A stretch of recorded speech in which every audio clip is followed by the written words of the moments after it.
Umthamo wendaba zesiNdebele wanamhlanje sinibikela zona bunqopha ukusuka emzimkhulu wezokuhasha eAuckland Park eJohannesburg.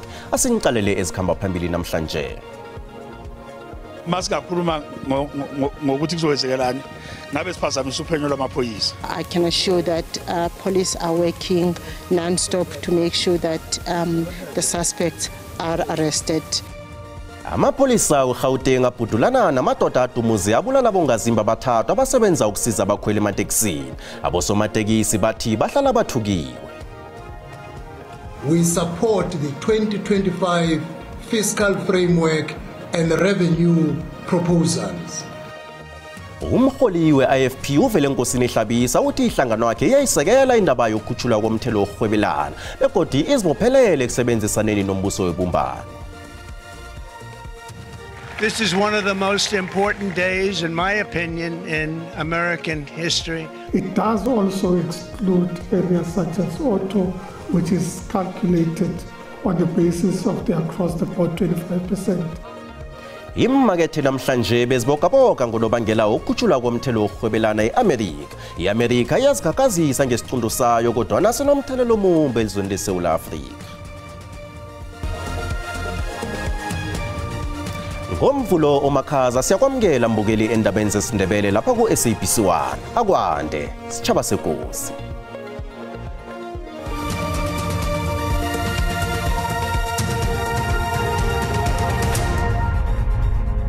Ihlangano yamateksi eSoweto iwatha ikhombela uhulumende ukuthi yakhe alamule izipi ezihagelekile umkhakha wezokuthutha msinyazana. Lokhu kunjengombana kudumuzwe kwabulawa bongazimba abathathu abasebenza ukusiza abakhweli makeka nendlela iMahalifele neNape Avenue eMufulo Central eSoweto namhlanje kuseni. Isehlakalo sisenzeke ekseni ngensolo zokuthi kunekoloyi belayitshe abasolwa. Ebe bangaphakathi kwayo bahlika bayokudumuza abongazimbi abathathu ababizwa ngama-taxi marshals. Abe bangaphakathi kwekoloyi emhlophe nasi ekseni. Abasolwa ngemva kokudumuza babaleke babuyela ngekoloyi nabo leyo babaleka ngayo. Sehlakalo sisibangele nokuthi kuvalwe indlela kwesikhatshana. Inkoloyi zakatelela ukuthi ziphambukele eMachaba Drive neMageza Street. Batsho abasolwa badubule babaleka. Moving forward sekumsebenzi wamaphoyisa because thina ikenze singasho nomuntu odubulile simazi. Kodwa masikakhuluma ngokuthi kuzowenzekelani ngabe siphazamisa uphenyo lwamaphoyisa. Amaphoyisa azobheka ukuthi atholani then sizozwa ngawo thina.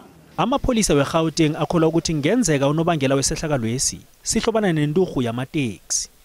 Kanti nenkule ezitholwe lapha ngezomhlobo wesigidi esiyingozi. Mapolisa bayichebiswana lomphakathi nange kukhona onelwazi malungana nesehlakalo lesi.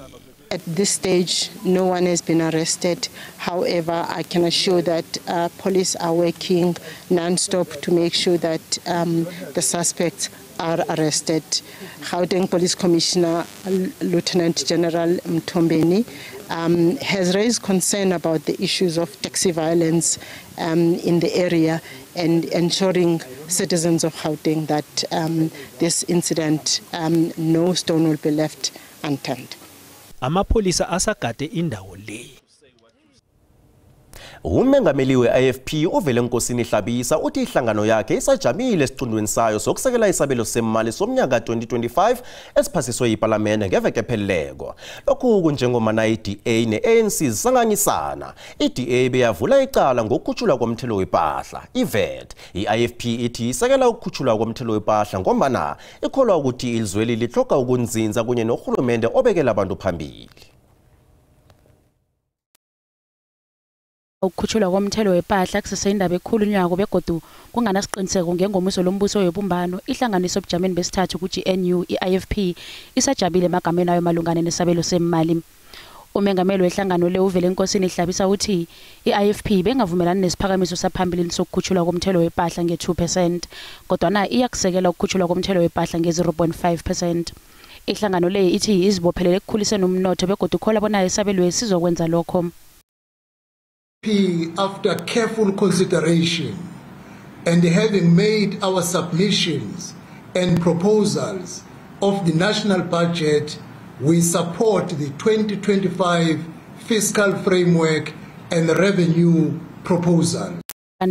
Kunye uhlabisa ukuthi isabelo semali sizokufaka amabhiliyoni wamarandi emahlelweni womthangalasisekelo angazokuthuthukisa umnotho kwaphela kodwana azokuvula namathuba omsebenzi.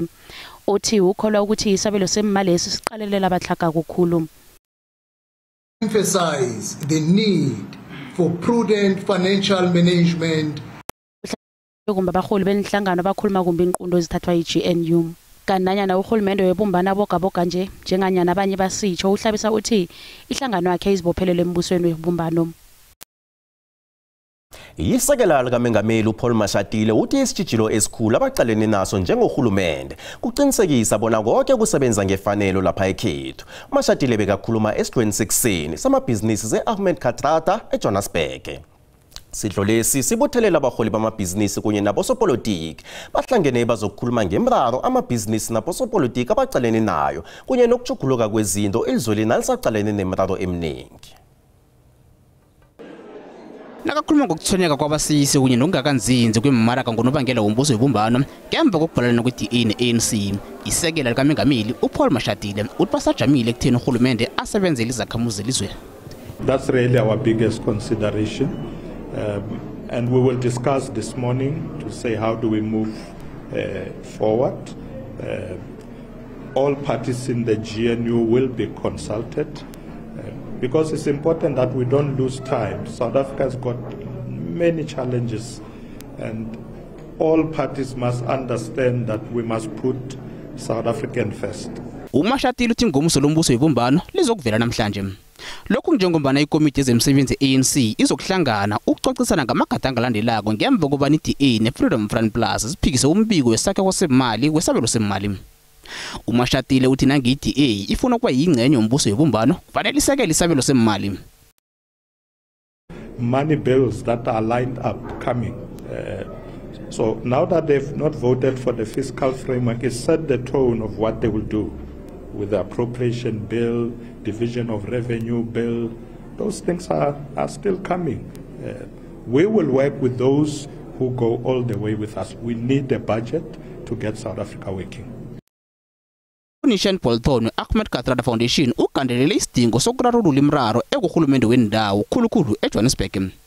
Uthi idrobheli litloga abantu abanembono ebonakalako ezokusekelwa zizakhamuzi. Appealing to people to really not ignore local government when they think about politics. Local government requires the best minds and talent in this city to come forward and serve the city, either in the administration or as public representatives. Senzeka ngesikhathi la ilizwe lelihlangabezana okungakanzinzi kezomnotho nezepolitiki.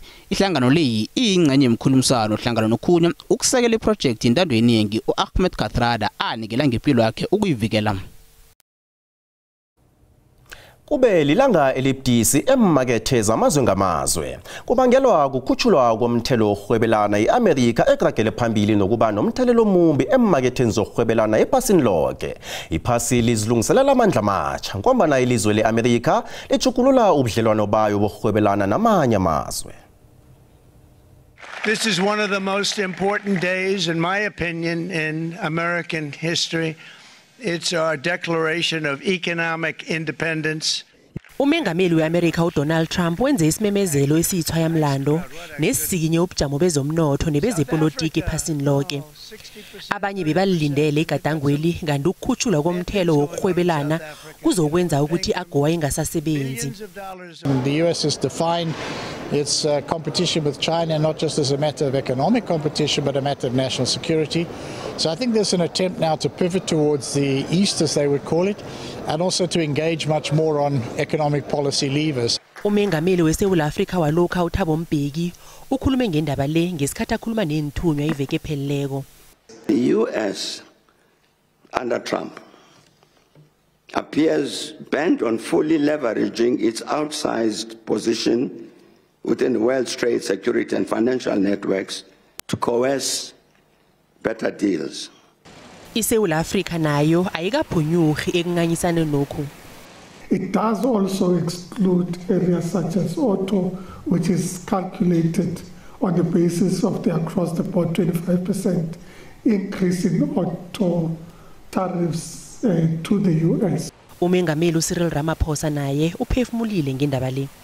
The United States, like any other country, is a sovereign country, and they are entitled to take decisions in whichever way they want to, like ourselves. We are a sovereign country and we can decide on any matter that has to do with our international dealings with others. Inhlangano zokuhwebelana ephasini ziyelelise ngokuthi amazwe anganganyisani ngombana lokhu kungabangela ukufadalala komnotho.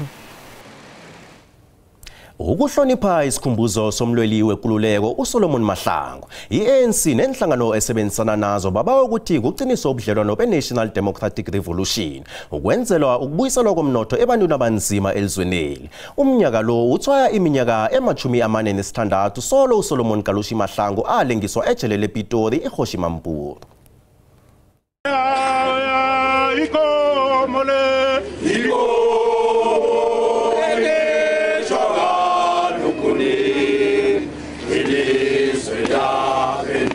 Umndeni kaMahlangu, ama-comrade kunye nenhlangano ezisekelayo bathoma ekuseni ngaphandle kwejele lePitori, badosa phambili ngamasino nangembongo ezitshengisa ukuhlonipha umoya kaMahlangu.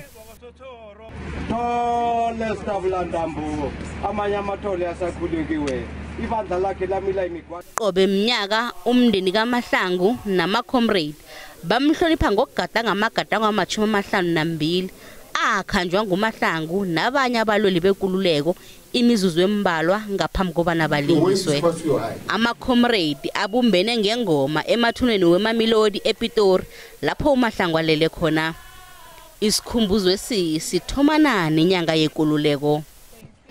This freedom did not come cheap. We often say jokingly that this event opens up Freedom Month. But it's important because we cannot afford to forget how this freedom was attained. Iphiko labantu abatsha kunye nelamajoni le-ANC abomakekere bomkhondo wesizwe ebalo lenkululeko bakhumbule ikutani uMahlangu ngokuhlaba kumbi indlela uhulumende wanje enza ngayo izinto elizweni leli nokusolo athembisa inthembiso ezingaphumeleliko ekulimaze isithunzi sabantu abaningi. Kuphele ngekulumo yesikhumbuzo ebanjelwe eMamelodi etshengisa ukuthi uMahlangu walwela ibumbano le-ANC nenhlangano ezisebenzisana nayo wenzela ukubekelela imfuno zamaSewula Afrika phambili. Nasibuya entolo. We'll have a second follow-up march, and of which that march we don't promise that it will be as friendly and that it will be as peaceful as it is today, because many community members are angry. Umphakathi weKhimbali uthi umfuna ejele umnikazi wenja ePitbull ekathukathule umntazinyana oneminyaka eli-10 ubudala. Sikhuluma nje usewodini yabagula khulu esibhedlela.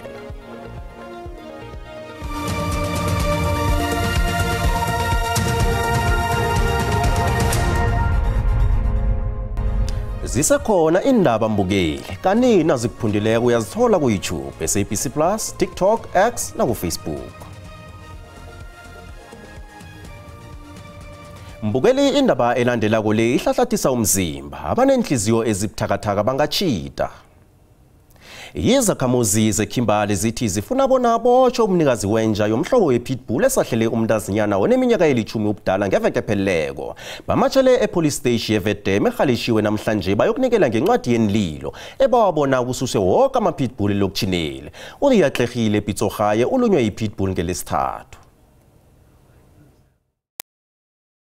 Oyilo itikitlwe malunga omphakathi angaphezulu kwamakhulu abunane bafuna bona umnikazi kaBovenja lo athwese ukuziphendulela. Amalunga omphakathi abekela amapolisa amalanga amane ukuthi abopho umnikazi ePitbull erathu lomntazinyana ngesihlungu le. Everything that happened that day, so I'm not well. I can't sleep for those 2 days. At least today I'm fine. I visited the toddler at the hospital.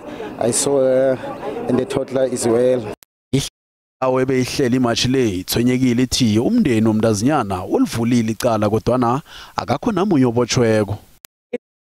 on Thursday, but no arrest has been made as yet. We've heard nothing yet from the police. So the community has decided that by within 7 days, if there's no response, we will have a second follow-up march, and of which that march we don't promise that it will be as friendly and that it will be as peaceful as it is today, because many community members are angry. Akathatha amapholisa nakangahlomba ukubopha umnikazi enja bazokuhlela umunye umchagalo bekube nobulungiswa. Uriyahlekile usalashwe esibhedlela. Sibawa benhliziyo ezibuthakathaka nabantwana bangabukeli indaba elandelako. Umndeni womfundi oneminyaka eli-16 ubudala obonakele evidweni ebeyigega enkundleni zokuthintana atheliswa esikolweni samabanga phezulu eLetsa eSebret eTlakhuni Jingalanga uthi inkolo kufanele zihlonyiswe ngendlela zokuqalana nezehlakalo ezifana nalezi. Nabekaziphendulela eParliament ungqongqoshe wezefundo sekelo uSiviwe Gwahube oveze ukuthi zingaphezulu kwama500 izehlakalo zokuthelisa ezenzeke esigabeni sokuthoma somnyaka wezefundo ka-2025 elizweni lonke. Umndeni lo uthwele imkhono ehloko ngemva kokubona umntwana abo oneminyaka eli-16 ubudala abutheliswa evidweni egege enkundleni zokuthintana. Umntwana lo ulimele kangangokuthi yakhangatshela umndeni wakhe ngokutheliswa kwakhe begodu ubhalola nakutsho ukuthi kwenzeke nini. Nanyana umndeni lo ubonile ukuchuguluka kwendlela aziphatha ngayo uthi bonganasiqiniseko sokuthi kubangelwa yini. Uthi bekabhalelwa kuphefumula angalali kuhle begodu uthi akunamntwana ofanele ukuqalana nobuhlungu obungakani ukuhlaziseka kangaka. Like bethilwe unilele montweng, but he was not fighting back, so I don't know why they didn't stop. Silingiza khamuzi ezinengi mela from Kogai ra ruta bana gore go ya sekolo o ya ka mabaka maso. Ezisiza amapholisa i-Community Policing Forum zikhombela ukuthi qinisa ubudlelwano phakathi kwenkolo nabanye ababelani. Neba latlhela like dilo mo fatshe bo dithipa bo mitokwane indlo tse dintsi ne re di kry-a mo bona. Inkolo elizweni lokho ufuna kuqiniswa amahlelo okulusana nokuthelisana. Policy tse e leng gore di a sebediswa ko dikolong gore he ngwana a tlhokofeditswe ko sekolong a tsebe gore na o reporta kae ho tloetsea eng. Zefundo ubhalelwe kunikela iSABC umbiko ungqongqosha wethu leParliament ngezehlakalo zokuthelisa esibiko esifundweni esi. Umnyango lo uthi izehlakalo zokuthelisa zibangelwa zinqhema zamagenge ezingaphakathi enkolweni. Nakong ya ga baithuti ba ya ela go ja gona le ba ileng gore ba ikutlwa ile gore bana le matla go feta ba bangwe mme seo feleletse le gore ga se diragatse sentle ga re lebella mo mokgweng wa gore baithuti ba tshwanetse ba kgone go dirisana ka one.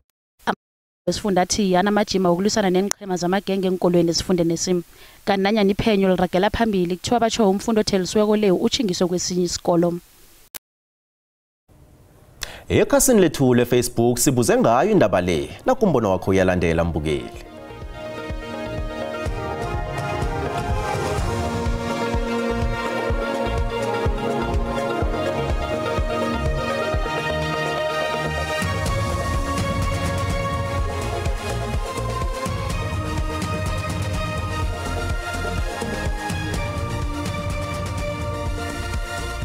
Umntwana othorisa omunye fanele akhitshwe kuleso sikolo leso. Ukuthelisa enkoleni kungaphela uma abazali bangayala abantu babo emakhaya. Ibullying isuka ekhaya. Umntwana ongakafundiseki kuhle abazali bangakamfundisi kuhle uzothwenya abanye abantwana esikolweni. Abantwana abaningi bagcina basele basabuka esikolweni, abanye bagcina basele bakhamba nengikhali. Ababelethi abadlale indima enkulu efundweni yabantwana babo. Yabona abantwana umthetho nokuthi baphathe njani abanye abantwana esikolweni mele bawuthole from ekhaya. Umbono onke umbukeli SABC ayikazokuthwasa umlando wokuziphendulela kombono umbukeli.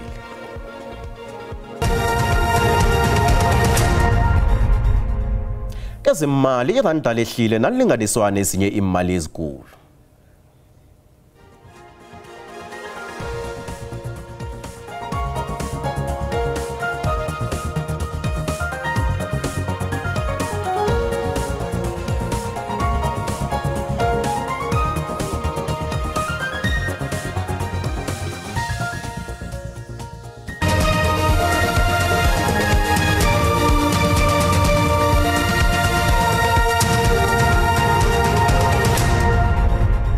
Lochane ekhaya ngomvulo nabujamo bakho bezulu sibona lapha ke amathuba amaningi hle phakathi nenaga eSouth Africa nge80% kuthinta kakhulu isifunda sangale ngeTlhagwini Kapa nalapha ke indawo zabo Mahikeng nangale ke ngeBloemfontein lapho ubona khona impeshe ezimhlophe kuyasho ukuthi ikungu ebakhona abantu bacheje nabayachayela kanti ke nakhe amathuba wezulu lawa nge80% ehlelana lapha ke endaweni yangeGqeberha la sithola ke umbiko ositshela ngemjijo eduma kumbi la ubona khona umbala osarulana bese nakusasa ke kuba njalo wehlelekile ezandawo zePumalanga Kapa njengoba sibonile ukuthi kusasa amathuba ehlela ngakhona nje sizokusuduka ucale ukuthi anjana amazinga okushisa sifunda seGauteng ke lesi esibonakala sipholile lapha endaweni zangeJohannesburg ngeSprings 23 ePitori futhumele nangale ngeBroncosspruit ePitori 26 lapha ke eLimpopo bonakala ke kuchisa endaweni eziningi iphulukwane nalapha ke endaweni ezifana nabomkopane la kufuthumele khona impumalanga ibonakala ipholile endaweni ezifana nalapha ke ngeMiddelburg kuthi ke ezinye indawo ngembombela